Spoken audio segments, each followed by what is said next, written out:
60 guests raised their glasses to 15 years of marriage. Gerald raised his, too, then tilted it, pouring red wine over his wife's head. The gasps came fast. His mistress smiled and took the napkin from Nadine's lap like it belonged to her. Nadine didn't move. Wine dripped onto the pearl bracelet she had worn every anniversary since the first. Her eyes shifted once, just once, to the man at the next table. She knew exactly who he was. Gerald did not, and that single difference was about to cost him everything. And if you think that moment was painful, stay with me. Because what Nadine did next is something Gerald will never recover from. The Merlot ran down the side of Nadine's face in a slow, crooked line. It caught in the crease of her ear, pooled along her collarbone, and bled into the white silk of her blouse like a wound that wouldn't close. 60 forks stopped moving. 60 conversations died. The string quartet in the far corner of the restaurant kept playing for about 3 more seconds before even they trailed off, one instrument at a time, until there was nothing left but the low hum of the air conditioning and the sound of Gerald laughing. He wasn't laughing hard. That was the worst part.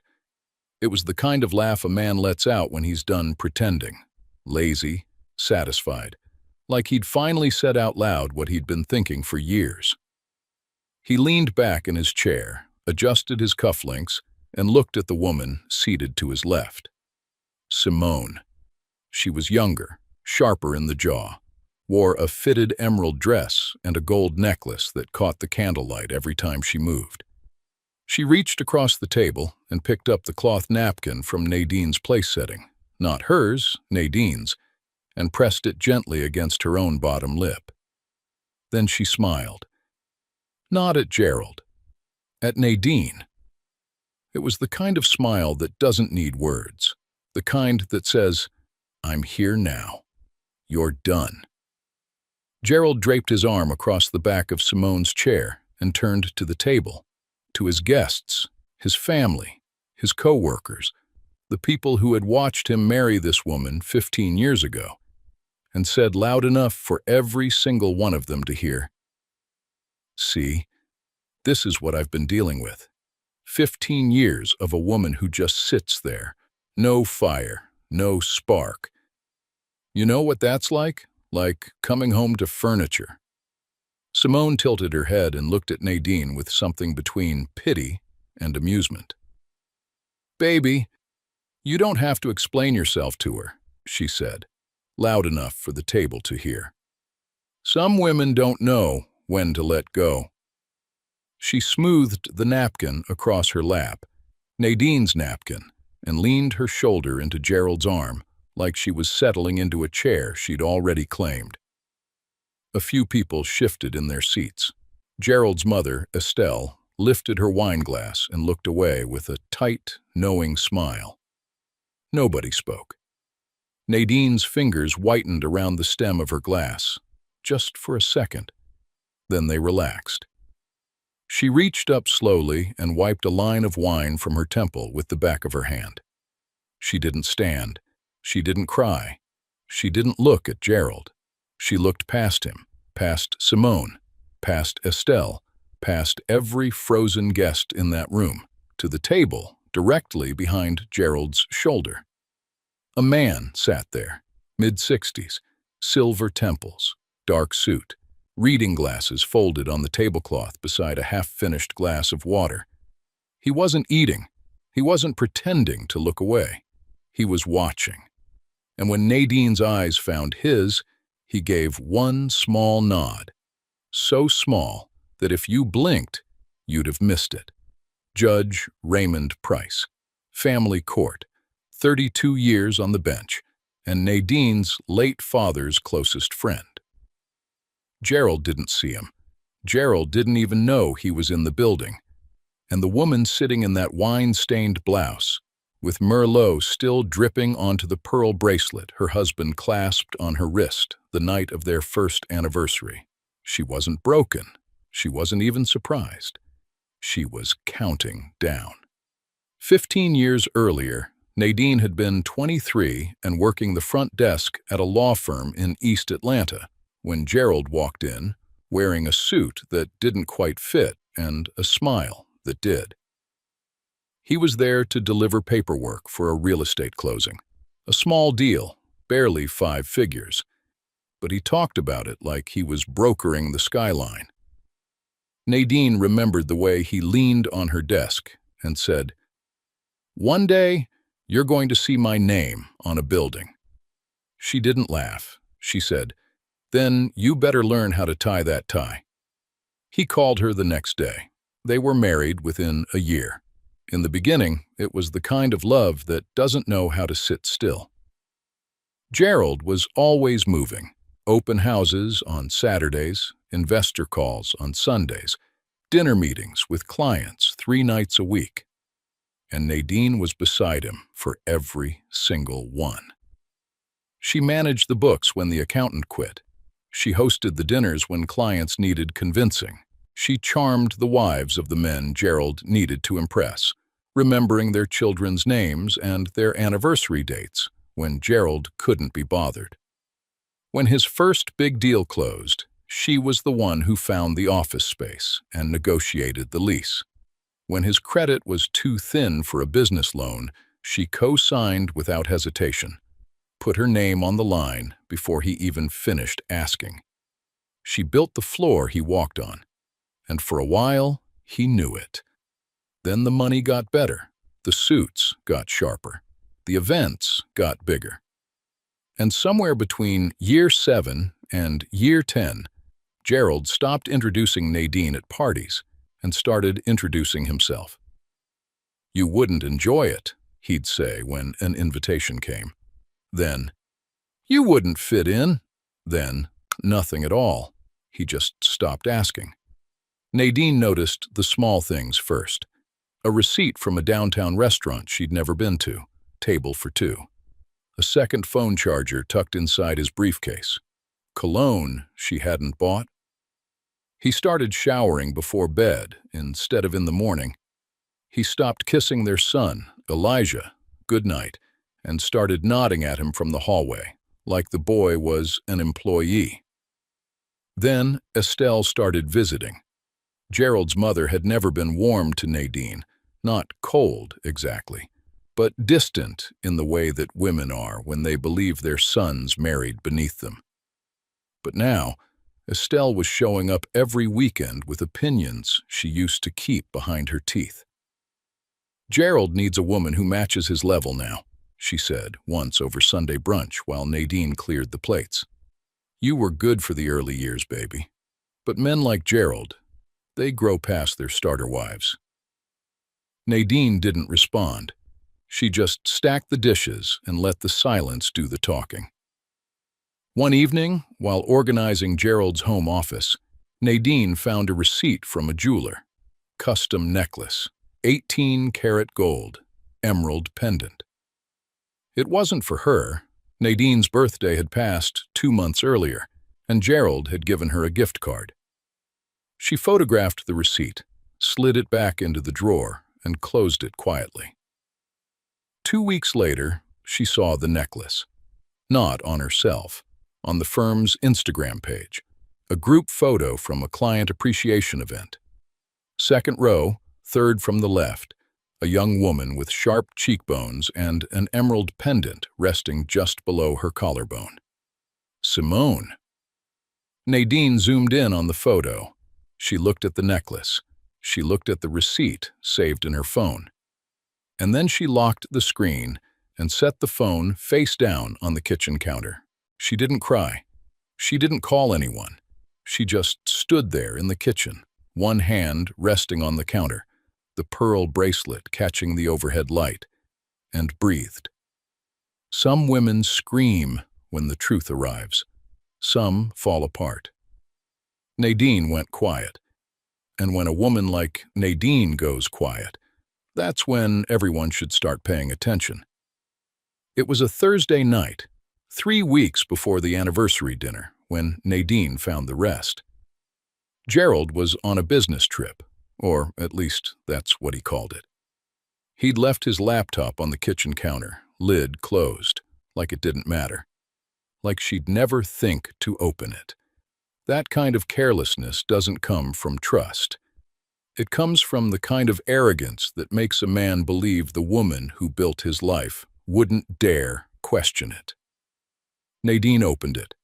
The first thing she found was the email chain with a divorce attorney. Not a consultation, a full strategy. Gerald had been planning to file for months.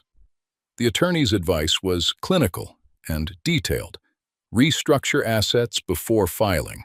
Minimize the wife's claim to the business, emphasize her lack of income-generating activity, and position the marital home as Gerald's primary investment. Gerald had replied, "She doesn't know the first thing about money. This should be easy." Nadine's hand hovered over the trackpad. Her jaw tightened. She could feel her pulse in her fingertips, but she kept reading.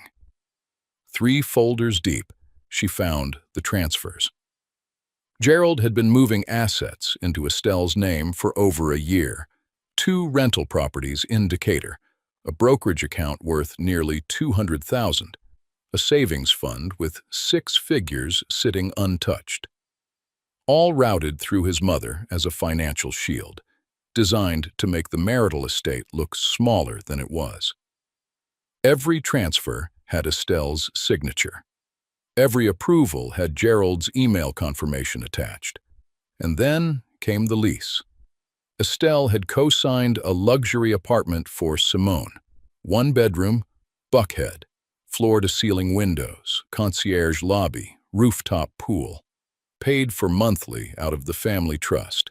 The same trust Nadine had helped fund with 10 years of joint income, with money she earned hosting dinners, managing books, and smiling at men who never learned her last name.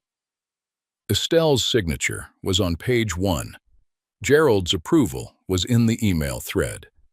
"Mama, make sure the lease stays under your name. Keep it clean." Nadine sat back in the chair and stared at the screen. The kitchen was dark except for the blue glow of the laptop. The refrigerator hummed. Somewhere down the hall, Elijah was asleep with his door cracked open and a nightlight glowing soft blue against the wall. She had built this house. She had built the business that paid for it. She had built the reputation that made Gerald's name mean something in this city. And the 3 people she'd trusted most in this family, her husband, his mother, and the woman he'd replaced her with, had spent the last 18 months carving it all apart behind her back. She found the voice memo last. It was saved in Gerald's cloud, filed under a folder labeled Personal. She pressed play and turned the volume low, one eye on the hallway to make sure Elijah's door was still closed. Gerald's voice filled the kitchen like smoke. "Once I'm done with the paperwork, she gets the house and nothing else. 15 years, and she still thinks love pays the bills. She can keep the furniture and the bracelet and whatever else she holds on to at night. I'm done carrying dead weight." A pause. Then Simone's reply came through. Not a voice memo, but a text read aloud by the phone's assistant. "Hurry up, baby. I'm tired of pretending she exists." Nadine pressed stop. She closed her eyes. She breathed in through her nose and out through her mouth, slow and measured, like a woman counting to 10 before she makes the most important decision of her life. She unclasped the pearl bracelet from her wrist and placed it on the desk beside the laptop. She stared at it for a long time, at the clasp Gerald had fumbled with on their first anniversary, at the tiny scratch near the 3rd pearl where Elijah had grabbed it as a baby. She was deciding, not whether to keep it, whether to keep being the woman who wore it in silence. Then she picked it up, clasped it back on, and opened a new browser tab. She typed a name into the search bar, Judge Raymond Price.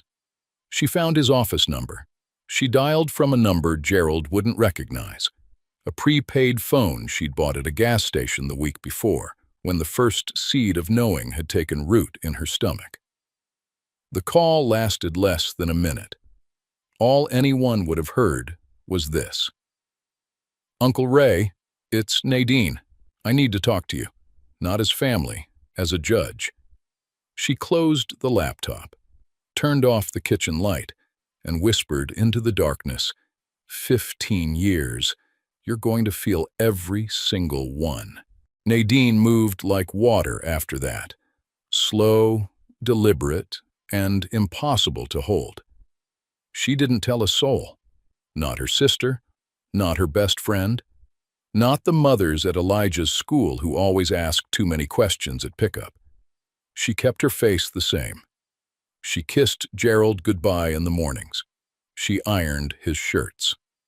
She sat through Estelle's Sunday brunches with a smile that never cracked. And behind every calm expression, she was building the most detailed case a divorce court in Fulton County had ever seen. She hired an attorney, not a family friend, not someone local who might mention it over lunch at the wrong restaurant. A forensic divorce specialist out of Savannah named Patricia Okafor, who came recommended by Judge Price himself and who had a reputation for finding money that powerful men thought they'd buried deep enough.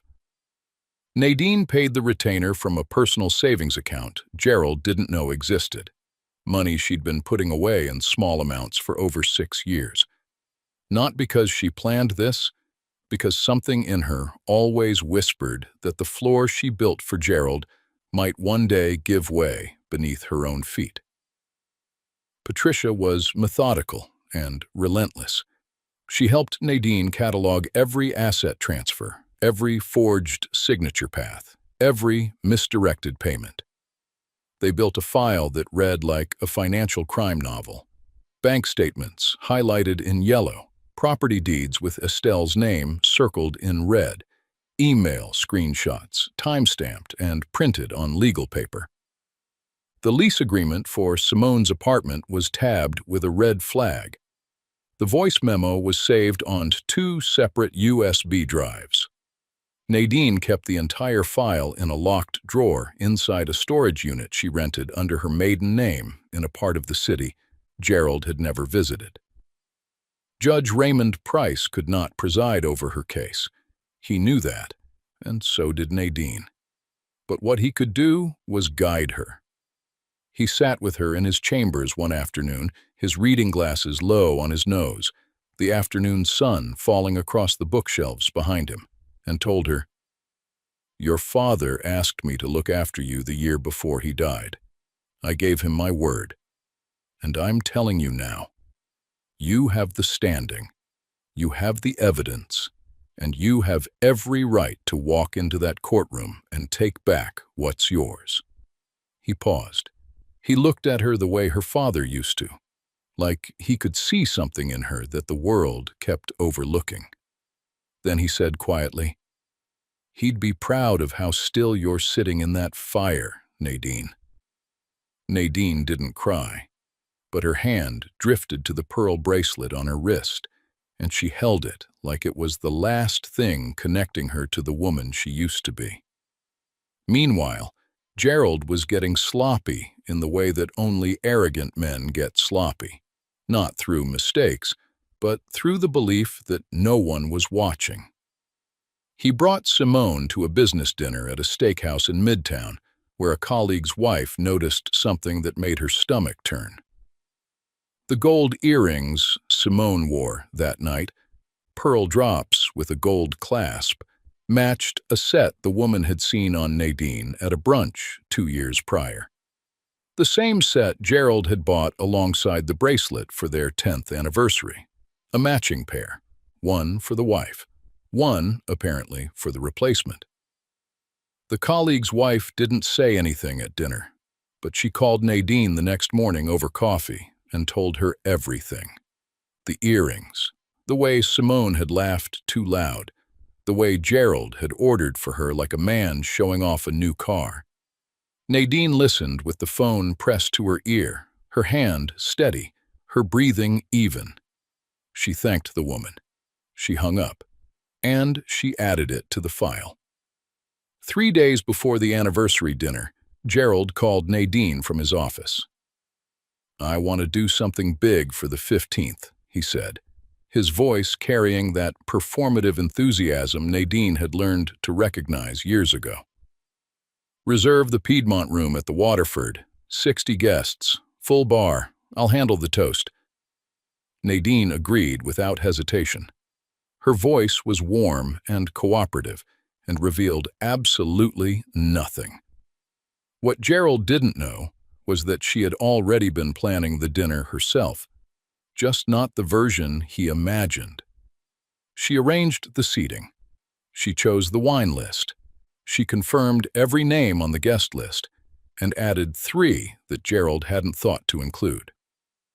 When Estelle called to help with the seating chart, Nadine let her make suggestions with a warmth that made Estelle feel generous and important. Estelle unknowingly handed Nadine full control of who sat where and next to whom.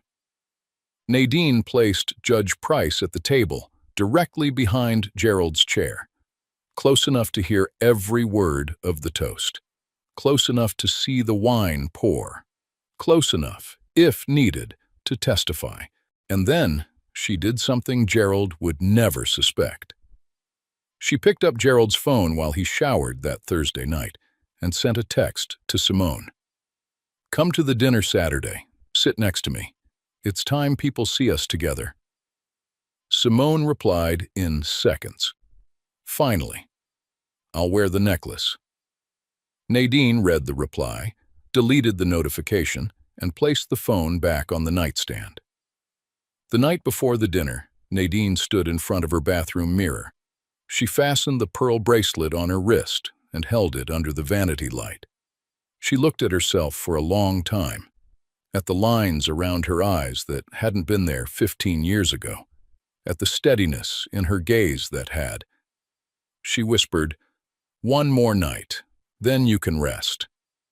And that settled feeling in her chest. It had nothing to do with love anymore. It had everything to do with knowing exactly what was coming and being ready to stand inside it without flinching. The Piedmont room was beautiful that Saturday evening. Soft amber lighting, white tablecloths pressed clean, sterling silver flatware laid out with precision. 60 seats filled with family, friends, business partners, church members, and neighbors who had watched Gerald and Nadine build their life from a 1-bedroom apartment in East Atlanta to a 6-bedroom house in Buckhead. A banner stretched across the back wall read, "15 years of love." Gerald arrived first, tailored charcoal suit, gold watch catching the overhead chandeliers, smile bright enough to blind the waitstaff. He shook hands like a man running for mayor, every grip firm, every laugh a beat too loud, every compliment engineered to remind the room that he was the reason they were all there. Simone slipped in through the side entrance 20 minutes later. Emerald dress. The gold necklace with the emerald pendant resting in the hollow of her throat. She didn't sign the guest book. She didn't introduce herself to anyone. She found her way to the head table and sat down beside Gerald like she'd been sitting there for years, like the chair had her name on it. Nobody said a word, but everybody saw. Then Nadine arrived, white silk blouse, black pencil skirt, the pearl bracelet catching every flicker of candlelight as she moved through the room. She walked like a woman who had already read the last page of the book everyone else was still opening. She greeted every guest by name. She touched shoulders. She kissed cheeks. She lingered at each table just long enough to leave a feeling behind. The feeling of being noticed by someone who was paying attention. Gerald's business partner, Terrence, stopped her near the bar.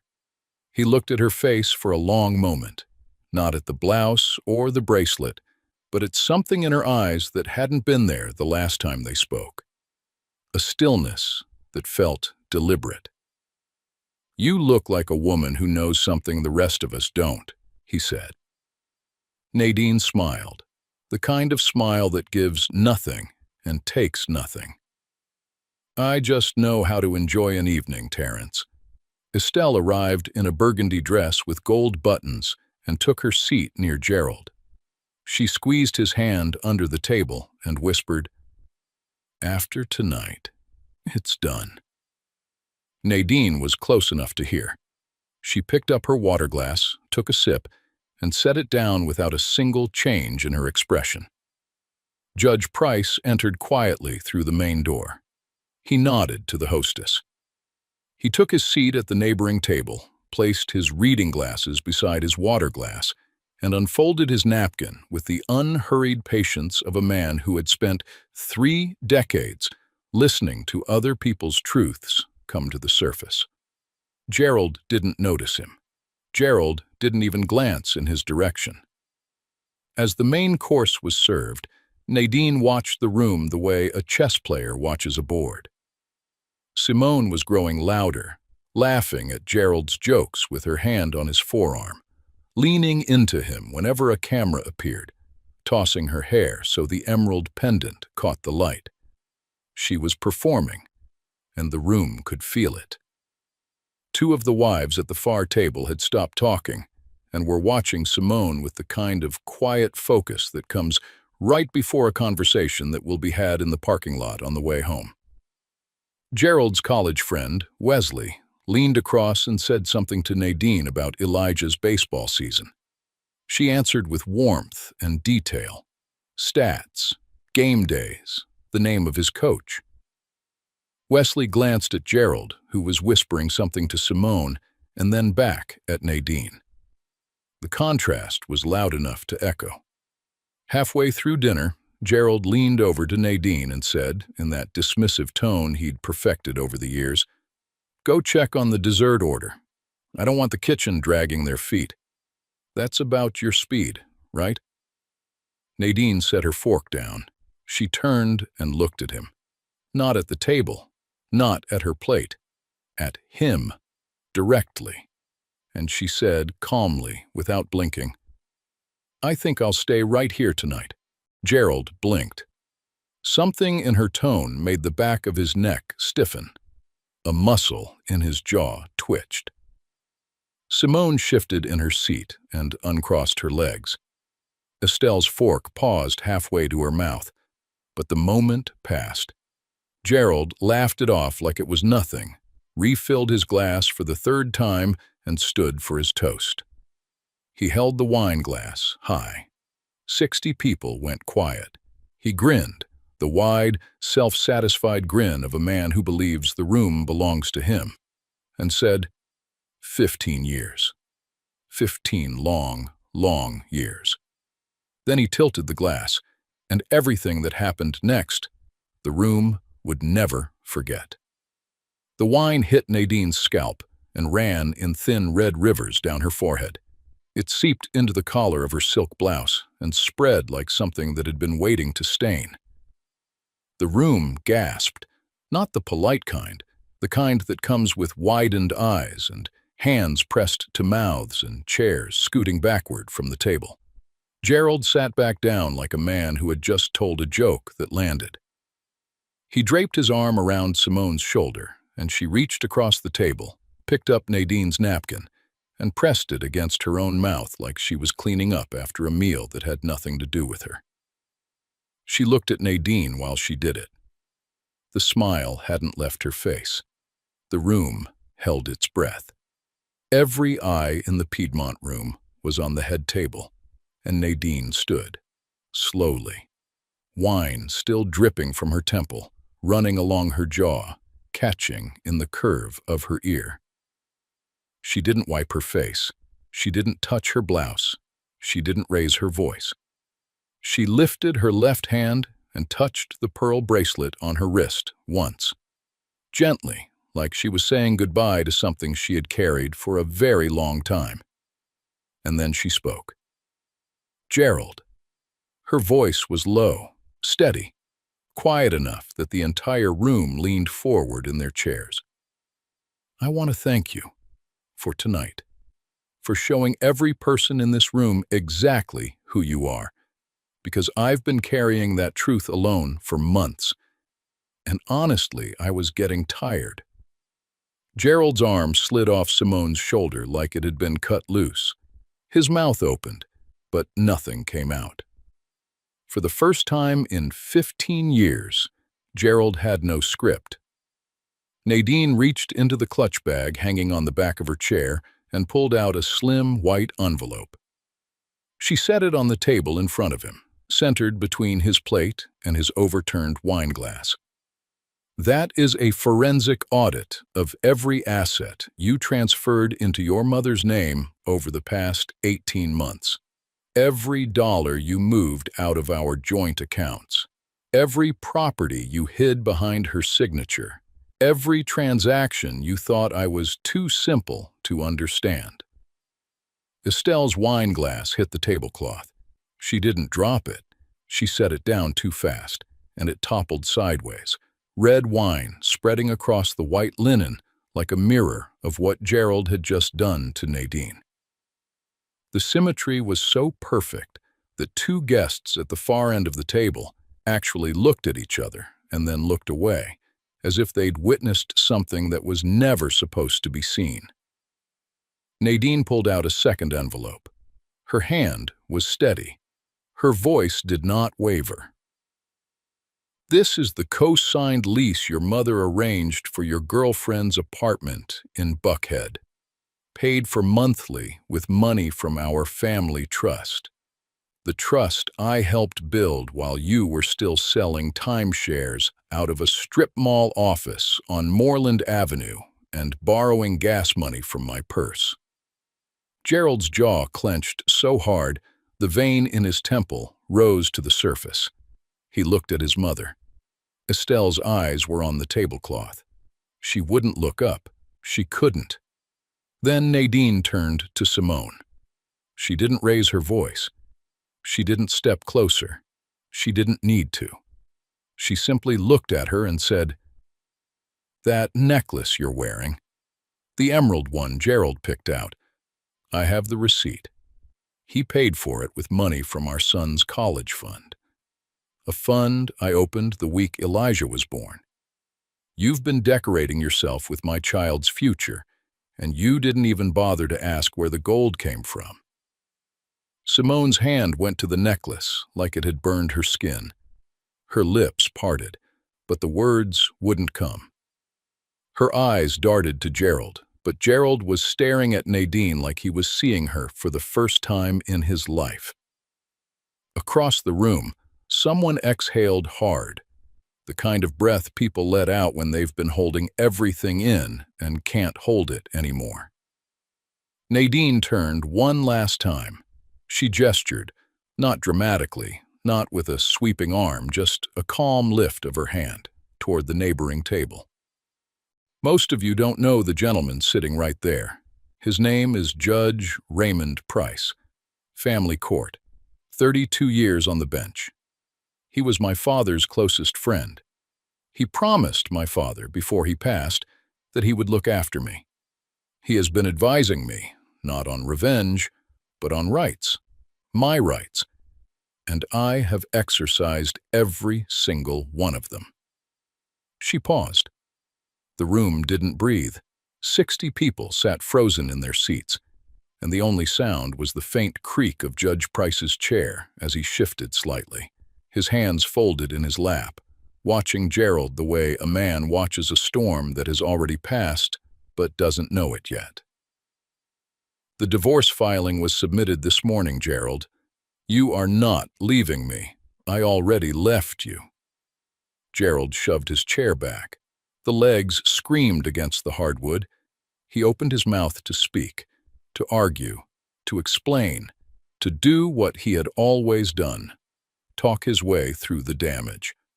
But before a single word left his lips, Judge Price rose slowly from his table. He adjusted the cuffs of his suit jacket with the unhurried precision of a man who had spent 32 years watching people try to outrun the truth. And he said, in a voice that carried without effort across every corner of that room, "I'd advise you to let your attorney handle things from here, son." The room was silent. Not quiet, silent. The kind of silence that presses against the walls and makes the air feel heavy and the lights feel too bright. Estelle sat frozen, both hands flat on the table, her burgundy dress suddenly looking like it belonged to someone who had arrived at the wrong event. Gerald's mouth was still open, but nothing was coming out. Simone stood. She grabbed her clutch. She didn't look at Gerald. She didn't look at Nadine. She walked toward the exit with her head down, the emerald necklace swinging against her chest like a pendulum, counting down the last seconds of a life she had borrowed and could not keep. Nobody stopped her. Nobody followed. And Nadine, still standing, still dripping wine, still steadier than anyone in that room, unclasped the pearl bracelet from her wrist. She held it for a moment in her open palm, feeling the weight of it one last time. 15 years of anniversaries. 15 years of sitting still. Then she set it on the table in front of Gerald, right between the two envelopes, and said, "I wore that every anniversary for you.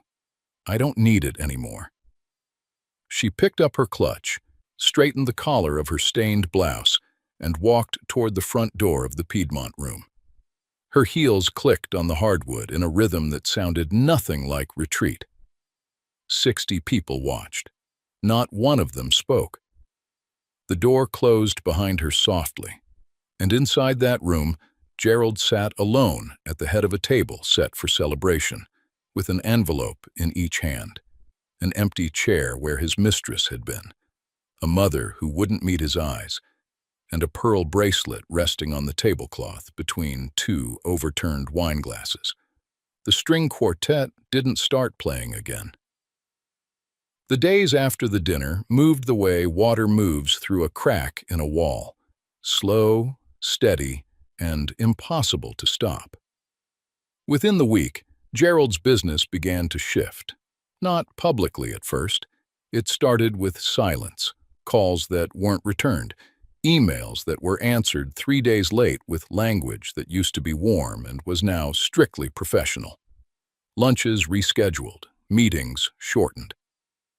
Then Terrence, his closest business associate and the man who had helped him build the firm from 2 desks and a shared printer, sat across from him in the office and said what no one else had the nerve to say. "I watched you pour wine on your wife's head in front of 60 people, Gerald. 60 people who include our clients, our investors, and their wives. I can't have people Googling my partner and finding this. I'm restructuring the partnership," Gerald argued. Terrence didn't. Estelle tried to move the hidden assets further, a transfer to an out-of-state account, a quiet reallocation to a cousin's name. But Nadine's attorney had already filed injunctions on every account tied to Estelle's name. The funds were frozen. The properties were flagged. Estelle called Gerald from her living room, her voice shaking between rage and disbelief. "I told you to handle her before she got smart. I told you she was paying attention. You said she was too stupid to notice." Gerald hung up on his own mother for the first time in his life, and when the line went dead, the house around him felt like a place he didn't recognize anymore. Simone disappeared. Cleanly. Completely. Her phone number changed overnight. Her social media accounts went dark. Gerald drove to the Buckhead apartment one evening after work, his tie loose and his hands gripping the steering wheel too hard, and found the door unlocked and the rooms empty. No furniture, no clothes, no pictures on the walls, no trace that anyone had ever lived there at all.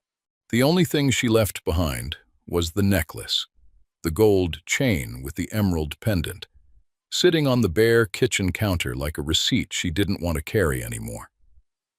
Gerald picked it up, held it in his palm, felt the weight of it, lighter than he expected for something that had cost so much.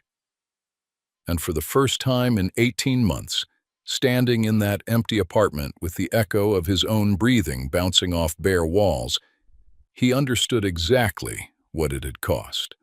Not in dollars, in trust, in time, in the kind of damage that no amount of money would ever undo. The divorce proceedings were devastating. Patricia Okafor walked into that courtroom carrying a file 3 inches thick and a timeline that mapped 18 months of financial manipulation with surgical precision. The forensic audit showed asset concealment across 4 accounts, trust fund misuse totaling 6 figures, and a coordinated pattern of fraud involving Gerald and his mother. The judge, not Raymond Price, but a colleague who had known him for 2 decades and trusted his judgment, reviewed the evidence in silence and ruled without delay. Nadine received the house. Primary custody of Elijah. A significant share of the business equity that Gerald had spent a year trying to hide, and a restraining order that kept Gerald 200 yards from the family property for the next 12 months. Gerald's reputation in the community didn't collapse with a single blow. It leaked, slowly, steadily, like air escaping from something that was never as solid as it looked. Friends stopped calling. Invitations to Sunday dinners disappeared from the group chat. The men at his barbershop stopped saving his chair by the window. The church deacon who had prayed over Gerald and Nadine's marriage at year 10 stopped returning his messages. Even Estelle's social circle, the women who used to praise Gerald's ambition over mimosas and egg whites, quietly closed their doors and stopped returning her calls. Estelle, for the first time in her life, found herself sitting in her own living room on a Sunday morning with no one to call and nothing to say. Gerald tried to rebuild. He reached out to old clients. He posted on LinkedIn about new ventures and fresh starts. But the internet is unforgiving, and someone at that dinner had talked.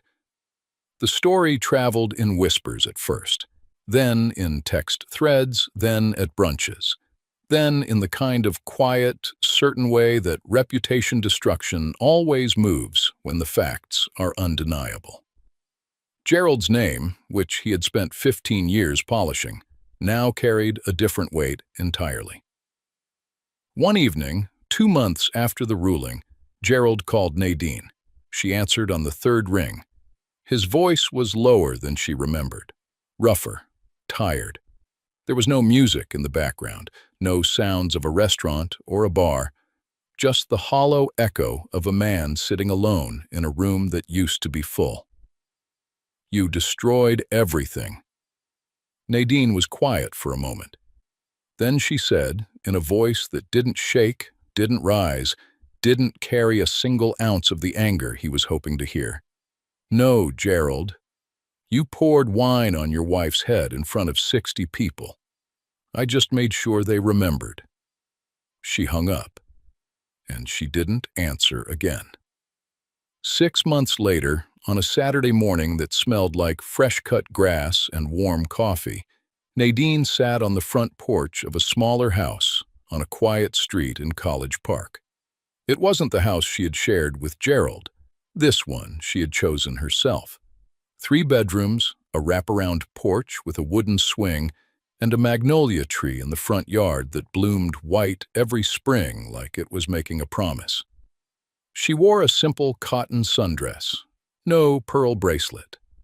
On her wrist instead was a thin gold bangle her father had given her when she was 12 years old, something she'd kept folded in tissue paper at the bottom of a jewelry box for decades, buried under things that sparkled more but meant less. It fit perfectly, like it had been waiting. Elijah ran through the yard, chasing a brown mutt they'd adopted from the shelter the month before. The dog had no pedigree, no papers, and no manners, and Elijah loved him with the kind of fierce, uncomplicated loyalty that only an 8-year-old boy and a rescue dog understand. Their laughter drifted up to the porch and settled there like Sunday morning sunlight. Nadine's friend Corinne sat beside her in the other rocking chair, holding a mug of coffee with both hands. They were talking about something small and unimportant, whether to plant tomatoes or peppers along the side of the house, and whether the dog would dig them up before they bloomed. The conversation carried the easy, unhurried rhythm of two women who had walked through hard seasons and come out the other side with their laughter still intact. Nadine had started taking a ceramics class on Tuesday evenings. She wasn't good at it yet. Her bowls leaned to one side and her glazes came out uneven. But she liked the feeling of shaping something with her hands that didn't need anyone else's permission to exist. She had also started reading again. Novels, not self-help, not strategy books, just stories about people who survived impossible things and came out the other side changed, but whole. Elijah would find her on the couch at night with a book in her lap and the dog curled against her feet, and he'd climb up beside her without asking and fall asleep against her shoulder. Then a car slowed at the end of the street. A dark sedan, tinted windows, Gerald's car. It didn't pull into the driveway, it didn't stop at the curb, it just drifted, engine idling. And through the windshield, barely visible behind the tinted glass, Gerald watched. He watched Nadine laughing, with her hands wrapped around a coffee mug on a porch he had never seen. He watched Elijah rolling in the grass with a dog he had never met. He watched a Saturday morning that had no seat for him, no space for him, no silence waiting to be filled by his voice. Elijah looked up and waved at the car, not because he recognized it, because he was 8, and he waved at everything that moved. Gerald drove away slowly. The car turned at the corner and disappeared. Nadine never looked up. She took a sip of her coffee, said something to Corinne that made them both laugh again, and leaned back in the rocking chair as the magnolia tree swayed overhead in a breeze that smelled like the beginning of something new. She didn't win because she fought harder. She won because she knew that some battles are not won with fists or fury. They are won by a woman who sits still in the fire, holds her breath, and waits for the smoke to clear. If this story reminded you that silence is sometimes the strongest thing a person can carry, share it with someone who needs to hear that tonight. And if you haven't already, come back. There are more stories like this one waiting.